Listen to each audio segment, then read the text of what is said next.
Good morning, রোজকার জীবনযাত্রায় তোমাদের স্বাগত। হাঁপাচ্ছি কারণ অনেকটা নিচু থেকে এলাম। এবার আমরা বেরিয়ে যাব। চলো, আজকে আমাদের আলমোড়ার লাস্ট দিন। আমরা এখন বেরোচ্ছি মায়াবতীর উদ্দেশ্যে। না, আজকে না, আমরা বেরিয়ে যাচ্ছি না। চলো, বাই বাই আলমোড়া। স্বামীজির কি সুন্দর বড় এই যে না, চলো বাই। সবটাই ঠাকুর মায়ের জায়গা। এই যে আমাদের লাগেজ প্যাক করছে ড্রাইভার ভাইয়া। চলো বেরোতে থাকি, তোমরাও দেখতে থেকো। পাহাড়ি আলমোড়া স্কুল, নাম হচ্ছে সারদা পাবলিক স্কুল। কোনটা? এই যে সারদা পাবলিক স্কুল আলমোড়া। আমি তো কোনো বলতে পারবো না, ওটার ভাই দিয়ে দিই। চলো চলো, লজ্জা পাচ্ছে। একের পর এক স্কুল বাস, খুব ভালো লাগছে। বড়দের माई की जय। जय स्वामी जी महाराज जी की जय। जय बाबा ओंकारेश्वर महाकालेश्वर नर्मदा गंगा माई की जय। जय कैलाशपति জয় মা দুর্গা বলে রওনা দিল আলমোড়া।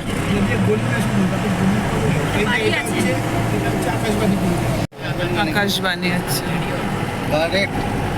অল ইন্ডিয়া রেডিও, মানে আকাশবাণীরই কোয়ার্টার। ফুল ফর্ম কি, শর্ট ফর্ম কি,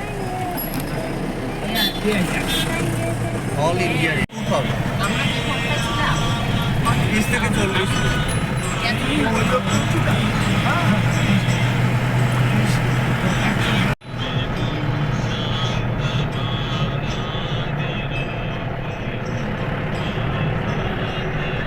শুধু পাইন গাছ।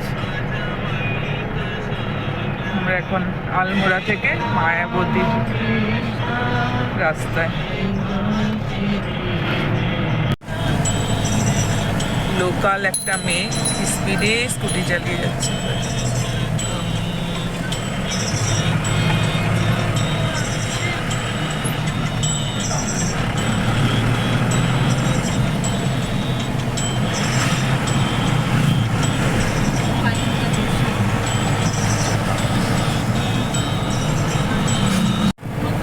আমরা এখন NH 309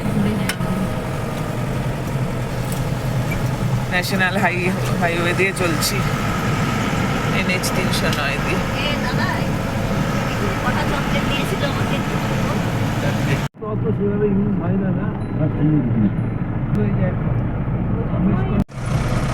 সোম এখন কাছে চলে গেছে। गाड़ी देख रहा है तो टाइम थोड़े आ जाओ, तीन पत्र हो जाए दिन। हेलो আসলে না, ভীষণ বমি বমি हेलो तीन पत्र हो जाए, थोड़े आ जाओ, टाइम थोड़ा आ जाओ। এত পাহাড়ের ঘোড়া।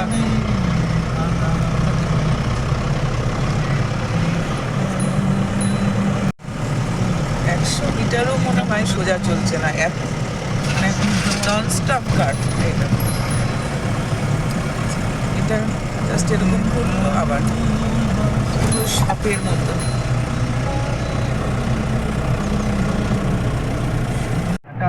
যে কোনো মানে গাড়ি নিয়ে আমি বেরিয়ে গেলাম।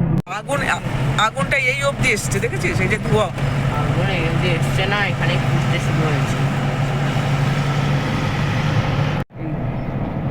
জাগেশ্বর ধাম না?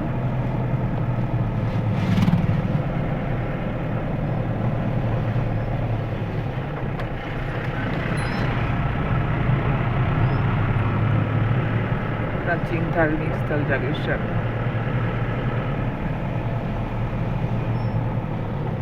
সকালবেলা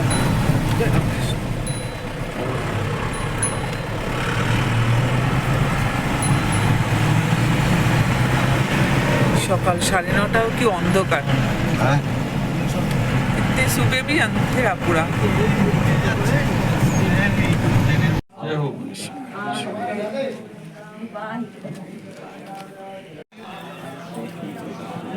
কত বছরের পুরনো?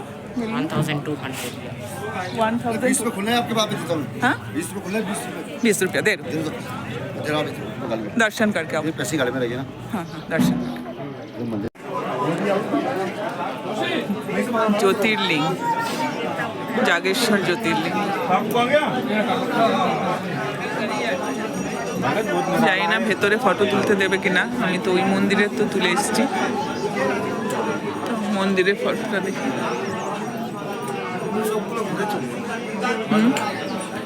কি হয়েছে? এই যেরকম বেড়েছে ঘুরেছে।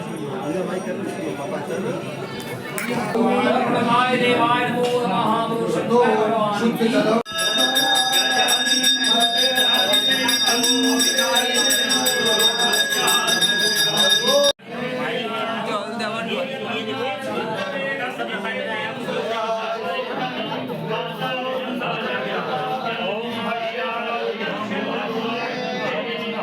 কলকের মতন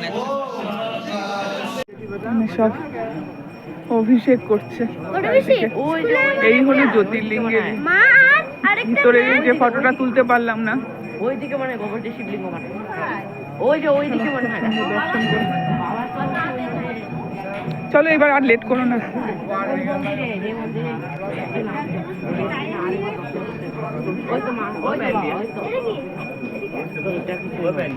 কোথায় গেল গণেশ? এখানে একটা খুব ভালো সিনারি পাওয়া গেছে পাইন গাছের একদম মন্দিরের পাশে। জাগেশ্বর শিবের দর্শন করে আমরা এখন মায়াবতীর উদ্দেশ্যে রওনা দিয়ে দিলাম। একদম একদম কাছের থেকে টেরেস ফার্মিং এর ভিউ। হ্যাঁ এইটা তোলা কি মোটা মোটা দেখেছিস তো? হ্যাঁ এগুলো হচ্ছে মোটা মোটা পাইনগুলো না। ওই আগের যে ফটোগুলো তুলেছি সেটা কিন্তু অনেক। দেখলে জাগেশ্বর মন্দিরে কত মোটা পাইন গাছটা? না খেয়াল করিনি তো। এখানে কৈলাসনাথের এটা সবে লেগেছে, সরু পাইন না। এত মোটা মোটা গাছটা জঙ্গলের ভেতর একদম অন্ধকার ব্যাপারটাও রয়েছে। আমার কোথাও কোথাও একটু রোদের ইয়া ভালো। এইদিকে দেখো কি, এদিকে দেখো কি সুন্দর ফুল। উফ গোলাপের তো জানি না। হ্যাঁ উত্তরাখণ্ডে এই মিষ্টিগুলো হচ্ছে, এগুলো লোকাল, নাম বাল মিঠাই। এখানে খুব সুন্দর একটা সিনারি পেয়েছি, সেজন্য এটাও আমি একটু ব্লগে দিতে চাইছি। এখানে বড় কিছু ব্লগে এই দেখো, এখানেও টেরেস ফার্মিং। এখানে হচ্ছে মানে ফার্মিং শুধু টেরেস, মানে টেরেস ফার্মিংয়েই সব ফার্মিং চলে, অন্য কোনো ফার্মিং ইউজ করতে পারে না। সব জায়গায় পাহাড় পাহাড় পাহাড়। এর জন্য এখানে একটা মোবাইল টাওয়ারও, দূরে ওই বাড়িগুলোকে দেখতে অসাধারণ লাগছে, রং বেরঙের বাড়ি। এরকম অন্য কোনো শহরে পাওয়াই যাবে না এরকম রং বেরঙের বাড়ি। এটা একটা হোটেলে দাঁড়িয়ে আছি, হোটেল থেকেই দারুণ সিনারিটা পেলাম, সেজন্য তুলে রাখছি ব্লগে। হেঁটে চলার রাস্তা, এইসব রাস্তা দিয়ে না স্বামীজির সময় রাস্তাই ছিল না। না এই রাস্তা ছিল, রাস্তা ছিল। এই যে না হলে উনি আসবেন কি করে? মানে এখানকার লোকজনেরা পায়ে হাত হেঁটে চলে যেতে যেতে যে রাস্তা, ওই রাস্তা ছিল, পাকা রাস্তা বলা হয়। না তখন মোটরাইজ রোড ছিল না, মোটরাইজ রোড ছিল না, রাস্তাটা ছিল হাঁটার গরু গাড়ি, এইসব মানে গাড়ি এইসব হাঁটতে পারবো এটাই ছিল।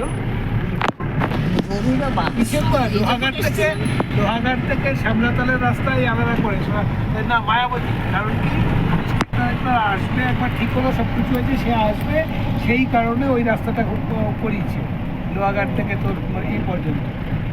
তবে এদিকে রাস্তা ভালো না, একদমই রাস্তা ভালো না। রাস্তা টার্নিংটাকে বাড়াচ্ছে, টার্নিং পয়েন্টটাকে বাড়ানোর জন্য ওই পাহাড়টাকে এরকম ছেটেছে। ও নিচু করলে দেখতে পাবি না বিশাল পাহাড়।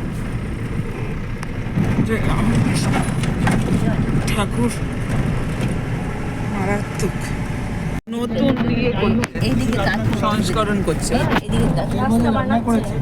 বিভৎস এদিকে কাজ বৃষ্টি। করতে হ্যাঁ কাটা হয়ে গেছে। কোনো রকমে করে এই করে এই যে আমার কি নওলা, ওই যে নালার মতো নওলা মতলব তাই এই যে কোন্ডা, এটা হচ্ছে কোন্ডা নওলা, उसमें जमीन से पानी भर ठंडा पानी होता है ঠান্ডা পানি আছে। আচ্ছা पानी पीगा পানি এখানে পানি সবই ঠান্ডা, দেখতে লাগছে ওটাই জল। নিচে একটু একটু জল আছে একদম এরকমই থাকে। আমি বললাম না এই বয়ে- কিছু, এই যে হ্যাঁ এই দেখো একটু একটু জল দেখা যাচ্ছে। জলটা নামে না ওখান দিয়ে ওখানে জলের রাস্তা বুঝলি?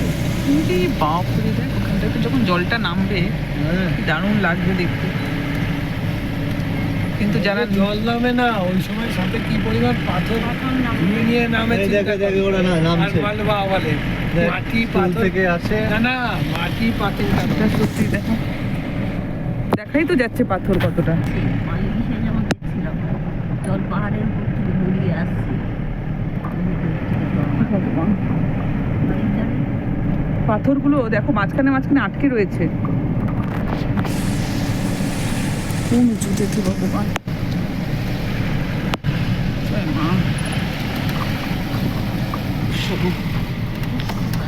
আঁখো দেখি সিনেমাটা দেখে দেখেছো যায় আঁখো দেখি দেখো দেখি হ্যাঁ, দেখেছো পাথর না, না না এদিকের এদিকের পাথরগুলো পড়ে গেছে, রাখছে সেই জন্য। এদিকটা কোথাও তো থাকছে না, হ্যাঁ ছোট ছোট ছোট ছোট করে পাথর রাস্তার মধ্যে পড়ে আছে। এই দেখো এইখানটা দেখলে বুঝতে পারবে, এখানটা মাঝখান অব্দি পড়ে এসেছে পাথর। তার মানে ওই যে আগুন দিয়ে পুড়িয়েছে না, কোনো কোনো সময় গাছ জ্বলে গেছে, গাছ যে গাছটা যা সাপোর্ট দিয়েছিল সেগুলো সব পুড়িয়ে গেছে। কতটা সোজা, গঙ্গার জল দিতে এরকম কিন্তু এতটা সোজা না। এবার জল দেখা যাচ্ছে। মানে আমরা যখন ওই যে ব্রিজের কাঠগোদাম উপরটা- থেকে ইয়েতে যাচ্ছি ব্রিজের উপরটায় আলমোড়া, তখন এইটার নাম কি দেখো সারাক্ষণ মিশা? কাজ করছে। কিছু বোঝা গেল না কি ওই লেখা যে আছে। জল, কত জল, ওই দেখ অনেকটা জল। ওই যে জলটা নিতে পারে না। কি দারুণ লাগছে না এটা, একদম সমতলে। যেন সমতল সমতল না, তাহলে এটা আরেকটা পাহাড়ের মানে বেশটা। পাহাড়ের টপটা আমি সেটাই বলছি। সমতল মানে এইরকমই এখানে- প্রত্যেকটা পাহাড়কে ওইভাবে ঘুরে ঘুরে কেটে কেটে আসতে হচ্ছে। এবার টপ থেকে এটা উঠবে, উঠতে উঠতে গিয়ে আবার নেমে গিয়ে হবে আরেকটা পাহাড়ের পাহাড়। টপটা বেশি। এই জলটা প্রতিটা দিয়ে পাহাড়কে এইভাবে একবার পাহাড়ের উপর মানে চড়াই, তারপরে এই উঠরাই। এই জলে এদের এই সব এটাও এখন আমরা আবার সোজা রাস্তা, সেটা দেখে অবাক হয়ে যাচ্ছি। ওইখানে কোন একটা মন্দির, ওটাই দেখো হয়তো কেদারনাথ বদ্রীনাথের একটা, ওই দূরে একটা মন্দির গঙ্গার পাড়ে। ওই পাহাড়টা তো বিশাল। এখান থেকে ওটা আবার দুটো ভাগ ওটা হয়েছে, কি দেখেছো? মন্দির? হ্যাঁ এখানে মিশেছে, বলছে না ওই ওই দেখো নদীটা মিশেছে। আরে ওটা কি ইয়ে নাকি সাদা বড় ওই বড় না না ওইটা দেখছিলাম আমিও তাই, কিন্তু তা না। না না বরফ কেন, বাড়ি বরফ কেন হবে? বরফের ওপরে আবার সমুদ্র হবে। ওটা ওইখানে দেখো গঙ্গার পাশে ওটা কি একটা, না না না না, বলে বরফ তো গেছে। ওই- কিসের বরফ মানে তো করে না। এইখানে তো গরম কেদার কিন্তু কেদার ওইখানে গরম হবে না তুমি ওটা যে দেখতে পাচ্ছ ওটা কয়েকশো মাইল দূর। হ্যাঁ এক্স্যাক্টলি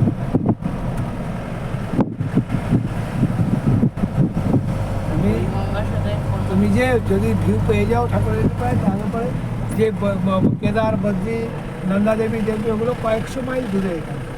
জল দেখতে পাচ্ছ দাঁড়িয়ে? হ্যাঁ জল, ওই যে প্রচুর জল পুরো জল যাচ্ছে যে। দুভাগ হয়েছে, মনে করতে পারছি। ওই হ্যাঁ। মন্দিরটার পাশ থেকে দুভাগ হয়ে গেছে। করে দেখ কতটা আসে। ছোট ছোট ঝর্ণা এসে গেছে। এটা নীলটা তো জলই বয়ে যাচ্ছে। জলই তো, হ্যাঁ। নামছে না এরকম বিভিন্ন টাইপের ঝর্ণা বলে স্প্রিংস, এখানে এখন জলের ফ্লো ভালো। যে কাজ হচ্ছে তো, পাথর শক্ত ফেলছে। যে ওগুলোকে বালি দিচ্ছে না, ওই যে গঙ্গার কাজ হচ্ছে না।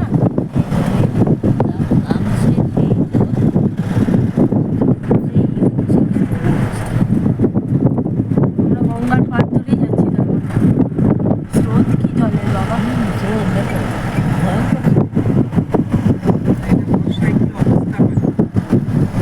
পুরো আওয়াজ শুনতে হবে, তুমি খলখল এরকম বাংলা দাদা এরকম চিরি চিরি চিরি চিরি করে বয়ে নিয়ে সে হরিদ্বারে এইটুকু করে চলছে। কলকাতায় গিয়ে দেখো কেমন জল এই যে এই জলই তো নামছে এই যে এখানে নদীর আওয়াজ আসছে, খুব সুন্দর আর খুব স্যাটিসফাইং লাগছে। এখানে জলের ফ্লো তার আওয়াজ যাচ্ছে ওইদিকে। এই নদীটা হচ্ছে বুড়িগঙ্গা। আর বুড়িগঙ্গার কিছুটা এগিয়ে হচ্ছে বুড়িগঙ্গার সাথে একটা নদী ভালো না ওই দিকের রাস্তাটা পিথোরাগড় চলে গেল, আর এদিকের রাস্তাটা মায়াবতীর দিকে যাচ্ছে। ওটা পিছনে রাস্তা কেদারবদ্রী যাচ্ছে। কেদারবদ্রী, হ্যাঁ এটা বন্ধ যাচ্ছে। হ্যাঁ, ওই যে ওই দিকের যে রাস্তাটা গাড়ি গেলে দেখা যেত, বোঝা যাচ্ছে না। वहाँ जाओ ना सामने का ये सड़क पर जाओ नेपाल खड़गपुर से नेपाल बहुत पास है। जैसे उधर यूपी में गोरखपुर से नेपाल बहुत पास है, रक्सौल बॉर्डर বিরাট একদম। পাহাড়ে উঠা হচ্ছে অথচ মনে হচ্ছে যে প্লেন রাস্তা। ওইরকম একটা ছিল, হঠাৎ করে কীভাবে সব নিয়ে নেমে পড়ছে। এখন এই লোকগুলো যাই কোথায় তাদের ওটাও যাবে কি, ওর কিচ্ছু জানে তো, শুনতে পারলো না শুনতে পারলো। ওই যে ইসেটা আটকে পড়েছিল সেই সময় কি বিভৎস অবস্থা, গাড়ি ফাড়ি নিয়ে গিয়ে ফেলে দিল এই যে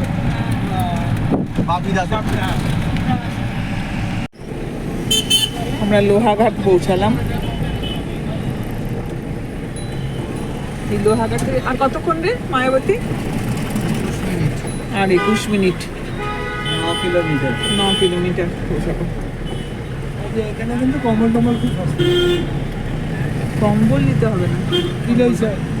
তাই কম্বল কিলো হিসেবে এখানে বিক্রি হয়। হ্যাঁ আচ্ছা। আমরা মায়াবতী আশ্রম পৌঁছে গেলাম।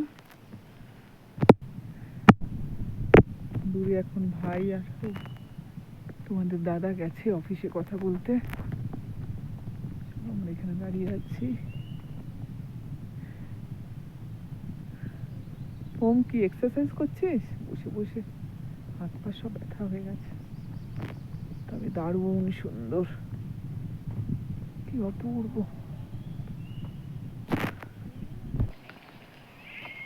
1899 সালে স্থাপিত হয়েছিল, আর 1901-এ স্বামীজি এখানে কিছুদিন ছিলেন।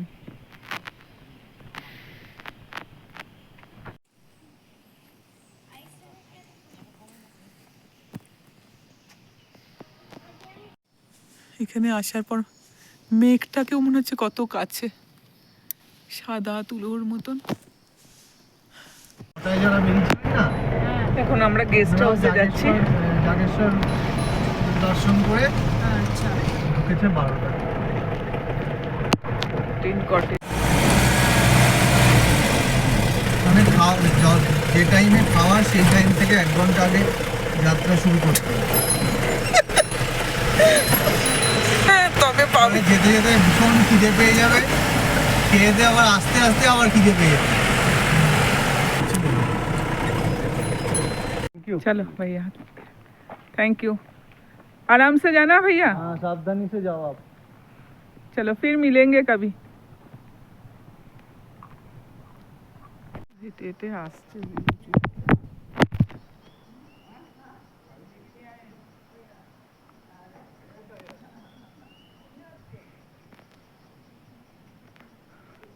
তানিয়া, আবার হাই তুলতে তুলতে আসছে, সব কাহিল।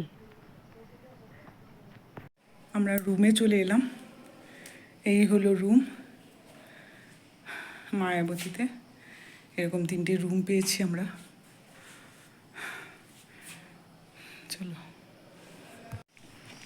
এই হচ্ছে অদ্বৈত আশ্রম। এদিকে মেঘ ডাকছে, প্রচণ্ড মেঘ করেছে।